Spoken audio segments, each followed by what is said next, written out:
Everyone, welcome back to another video. कैसे हैं आप लोग? I hope you all are doing great. और मैं भी बिल्कुल ठीक हूँ, एकदम बढ़िया। सो दोस्तों, आज हम वीडियो देखने जा रहे हैं living proof of Ramayan. Ramayan के कुछ ऐसे प्रूफ जिनके बारे में शायद आप नहीं जानते, और अगर आप जानते भी हैं तो उसके बारे में तो आपको नॉलेज नहीं होगा। गाइज, आज हम इस वीडियो को देखेंगे और जानेंगे कुछ facts regarding Ramayan. Original video का लिंक आपको मिल जाएगा नीचे डिस्क्रिप्शन में, आप वहां से देख सकते हैं। और अगर मेरे चैनल पर न्यू है तो जल्दी से सब्सक्राइब कर लें एंड बेल आइकन को ऑल नोटिफिकेशन पे प्रेस कर लें ताकि सारे वीडियोस आपको मिलते रहें। करते हैं वीडियो को start. Let's start the video. क्या रामायण सच में हुई थी या यह सब बस एक मनगढ़ंत कहानियां हैं? इसके ऊपर कई बार चर्चाएं हो चुकी हैं। कई लोग हैं जो इसे सच मानते हैं, लेकिन कई ऐसे भी लोग हैं जो आज कहते हैं कि यह सब एक मनगढ़ंत कहानी है, क्योंकि ऐसा हो ही नहीं सकता। लेकिन आज की वीडियो रामायण को काल्पनिक मानने वालों को हिलाकर रख सकती है। आज हम आपको वैज्ञानिक रिसर्च के कुछ ऐसे सबूत दिखाएंगे जिन्हें देखने के बाद आप ये मानने को मजबूर हो जाएंगे कि रामायण बस एक धार्मिक किताब और मनगढ़ंत कहानी नहीं है, बल्कि रामायण सच में हुई थी और श्री राम, रावण, हनुमान जी ये सब सच में मौजूद थे। और यही सब बातें जानने के लिए इस वीडियो के अंत तक जरूर बने रहें। आप देख रहे हैं mystery of God YouTube channel. ऐसे ही इतिहास का नॉलेज लेने के लिए इस चैनल को सब्सक्राइब कर सकते हैं। रामायण भारत के सबसे प्रसिद्ध ग्रंथों में से एक है। भारत में रामचरितमानस का पाठ पूरी आस्था के साथ होता है। महर्षि वाल्मीकि द्वारा रामायण में भगवान राम की संपूर्ण जानकारी लिखी गई है। और लेकिन कुछ लोग भगवान के होने पर ही सवाल उठाते हैं और रामायण को केवल कहानियों से भरी किताब मानते हैं। रामायण के अनुसार भगवान राम ने अधर्मी रावण को मारकर धर्म की स्थापना की थी। ज्यादातर लोगों का सवाल होता कि क्या भगवान राम वाकई धरती पर पैदा हुए थे? क्या वास्तव में रावण के 10 सिर और 20 भुजाएं थी? क्या हनुमान जी अपनी इच्छा से अपना रूप बदल सकते थे? और इन सब बातों की वजह से ही कई लोग रामायण को झूठ समझते हैं। मगर आज हम वैज्ञानिक अध्ययनों के आधार पर सिद्ध कर देंगे कि रामायण में वर्णित घटनाएं पूर्णतया सत्य हैं। नंबर 1, रामायण कालीन हवाई अड्डे।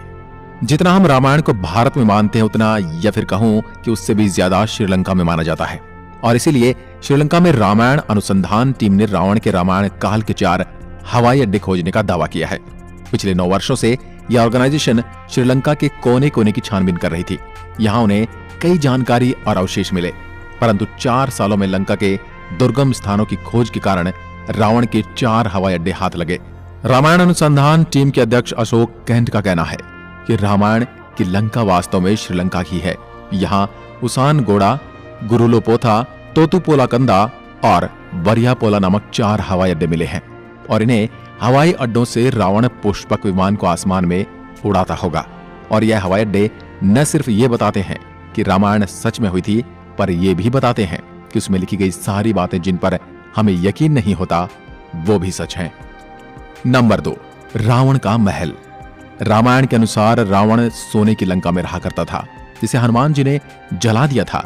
श्रीलंकन गवर्नमेंट को श्रीलंका में एक ऐसा महल मिला है और यह दावा है कि यह महल रामायण काल का है। इस महल से कहीं सीक्रेट रास्ते निकलते हैं जो उस महल को शहर के अलग अलग जगह से जोड़ता है। लेकिन जब रिसर्च टीम ने इन पर रिसर्च की तो पता चला कि गुफाएं नेचुरल नहीं बल्कि किसी समय ने इंसानों द्वारा बनाया गया था। श्रीलंकन हिस्ट्री के अनुसार रावण शहर के अलग अलग हिस्सों में अचानक से ही प्रकट हो जाया करता था और पलक झपकते ही उन हिस्सों से गायब होकर अपने महल में पहुंच जाता था। इसलिए जानकारों का मानना है कि रावण इन्हीं गुप्त रास्तों का इस्तेमाल किया करता था। अब इतने बड़े एविडेंस को हम कैसे नकार सकते हैं? नंबर 3, अशोक वाटिका के सबूत। रामायण के अनुसार रावण ने माता सीता का हरण करके उन्हें अशोक वाटिका के अंदर रखा था। कहा जाता है कि अशोक वाटिका रावण का सबसे पसंदीदा स्थान था। ये जगह इतनी रहस्यमयी थी कि हनुमान जी इसे आसानी से ढूंढ नहीं पाए थे। मगर हैरानी की बात तो यह है कि वह अशोक वाटिका आज भी श्रीलंका में मौजूद है। ऐसा माना जाता है कि एलिया पर्वत की एक गुफा में माता सीता को रखा गया था, जिसे सीता एलिया नाम से जाना जाता है।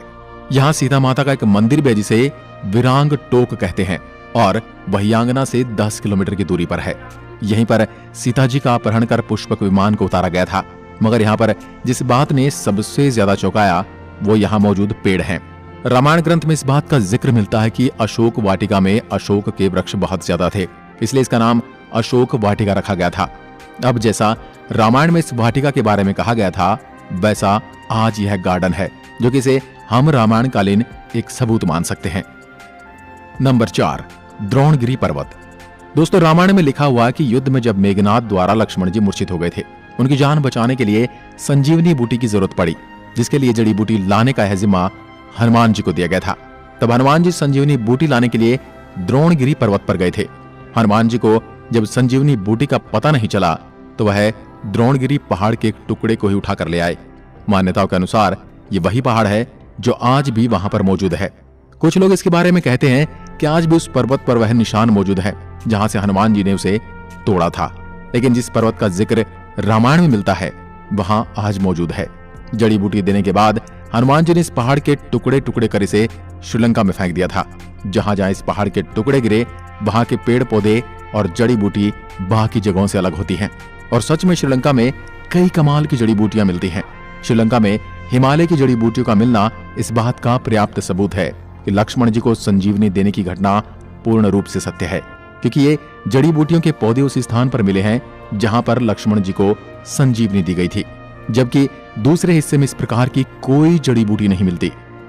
नंबर 5, राम सेतु। रामायण सच में होती इसका सबसे बड़ा प्रूफ है राम सेतु। राम सेतु को एडम्स ब्रिज भी कहा जाता है और इसके बारे में पक्का सबूत तब मिल गया जब नासा ने सैटेलाइट तस्वीरें जारी की। पैसिफिक ओशियन की तस्वीर में कुछ ऐसा था जिसे देखकर वैज्ञानिक भी हैरान रह गए।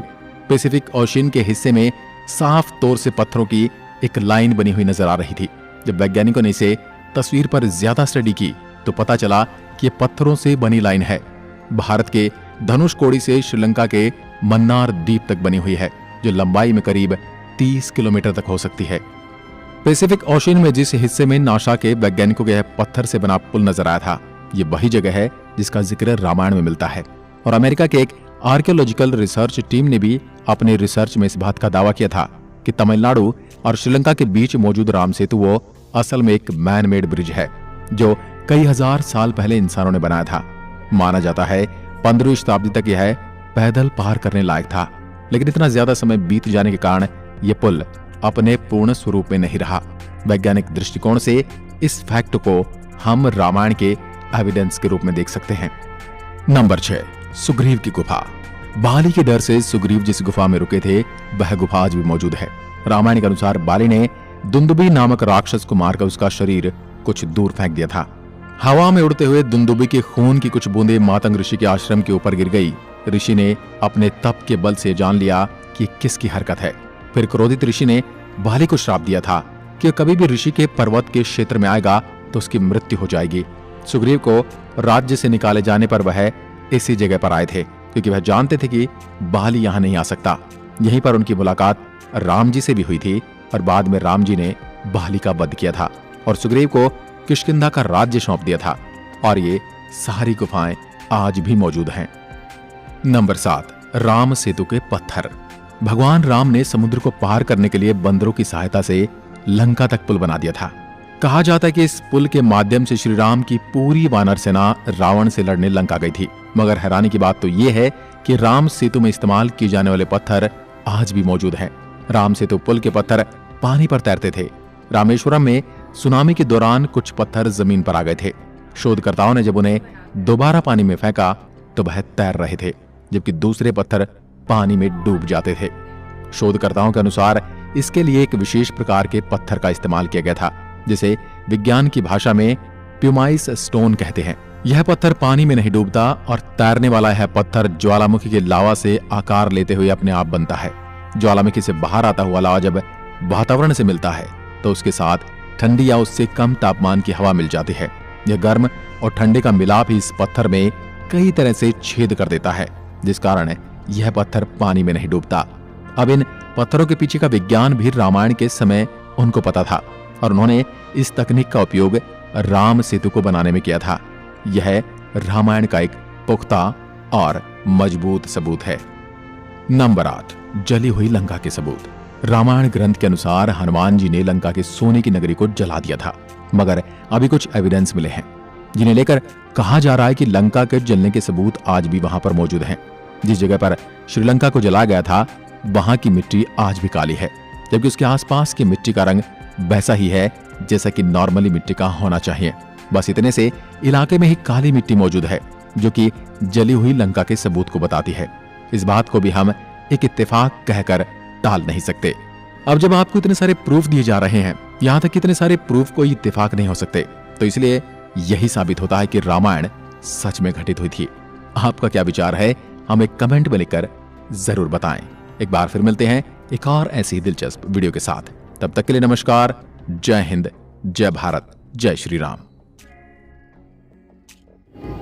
तो यहाँ पे होती है हमारी वीडियो एंड। और गाइस यहाँ पर तो काफ़ी ज़्यादा फैक्ट्स ऐसे हैं जो मैंने खुद भी वीडियोस देखी थी जब रामायण से रिलेटेड, और उसमें हमने देखा था कि हनुमान जी जो हैं और उनकी और साथ में वानर सेना होती है, तो वो सारे जो हैं वो राम जी के लिए मतलब कि वो पुल बनाते हैं ताकि सब जो हैं वो वानर सेना जो है वो सारे उस पुल से गुजर सकें, क्योंकि वो पानी को क्रॉस तो कर नहीं सकते थे। तो और वो वानर सेना में इतनी पावर तो थी नहीं कि वो उड़ सके ना, तो हनुमान जी में तो थी, तो हनुमान जी तो रावण की उसमें भी चले गए थे, जो है वहां पर लंका में चले गए थे। लेकिन अब ये वीडियो में तो बहुत ही इंटरेस्टिंग से फैक्ट्स हमें जानने को मिले हैं, तो जिसमें हमें एक चीज तो ये मुझे जानने को मिली है कि अभी तक मौजूद है, ठीक है, जो रावण का जो सिनेरियो है, सारी चीजें हैं वो अभी तक मौजूद है वहां पर।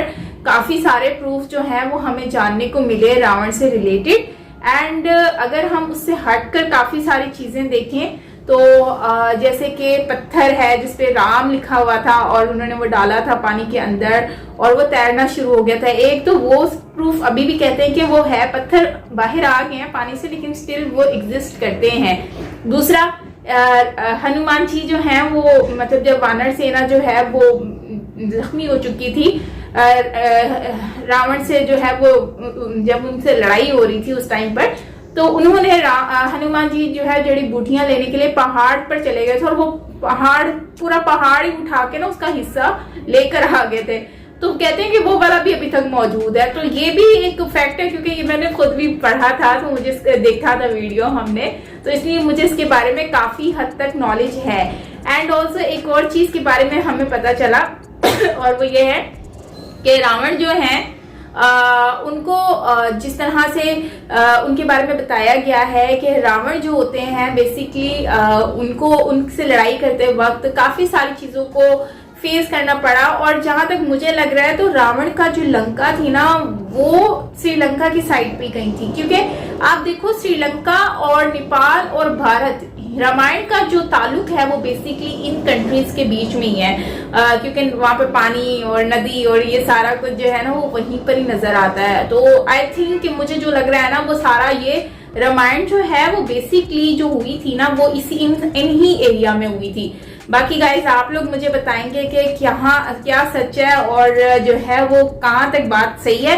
बाकी ओवरऑल हम देखें तो काफी सारे फैक्ट्स हैं जो हमें रामायण से रिलेटेड जानने को मिले, हनुमान जी से रिलेटेड जानने को मिले, और जो है वो राम जी से रिलेटेड हमें काफी सारे फैक्ट्स जो हैं वो जानने को मिले। स्पेशली मुझे वो पहाड़ वाला याद है और वो पत्थर वाली ब्रिज मुझे याद है, और जो है इस तरह से और भी बहुत सारी चीजें हैं जिसके बारे में हम अगर जाने तो खैर मैं यही कहना चाहूंगी, जो मुझे इसमें मेन चीज लगी है ना वो यही लगी है कि राम जी एंड जो उनके साथ जो सेना थी उनके जो मतलब कि रावण की लंका तक उन्होंने जाना था, तो वो ये इसी तरह का कॉन्सेप्ट था श्रीलंका का। और क्योंकि उस टाइम पे तो एक ही था तकरीबन, तो मतलब कि इन कंट्रीज में वैसे भी हिंदुइज्म पहले बहुत ज्यादा होता था, तो अभी भी श्रीलंका में हिंदुइज्म आई थिंक बहुत ज्यादा है। कमेंट में बताएं कि कितनी ज्यादा है कि नहीं है। तो बाकी ये है कि ओवरऑल अच्छा वीडियो था गाइज, आप लोग कमेंट में बताएं आपको कैसा लगा, और आपके पास कोई नॉलेज हो तो आप मुझसे शेयर कर सकते हैं। बाकी मिलते हैं नेक्स्ट वीडियो के साथ, अपना ख्याल रखिएगा। Till then take care, bye bye.